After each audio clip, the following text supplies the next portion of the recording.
Robert ডেভিলার গল্প। আপনারা জানেন সে কে? জানেন না, কারণ আমি জানি।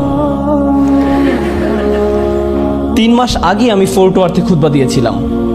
সেই মসজিদটাতে আমি গত 4-5 বছরে যাইনি। কোনো এক কারণে তারা আমাকে সেখানে আমন্ত্রণ করে এবং আমি সেখানে যাই। আমার খুতবার বিষয় ছিল দোয়া।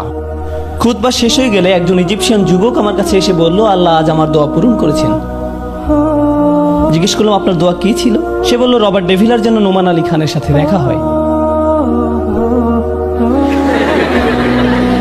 আপনি রবার্ট ডেভিলা? সে বলল, না, আমি রবার্ট ডেভিলা নই, আমি তার বন্ধু, কিন্তু আমার ধারণা আল্লাহ আমার দোয়া পূরণ করা শুরু করেছেন। আমি খুব আগ্রহী হলাম।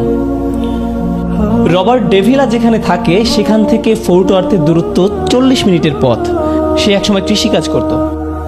তার কোনো একটা জেনেটিক সমস্যা ছিল, যে কারণে জীবনের একটা সময় এসে তার শরীরের গলার নিচ থেকে পা পর্যন্ত প্যারালাইজ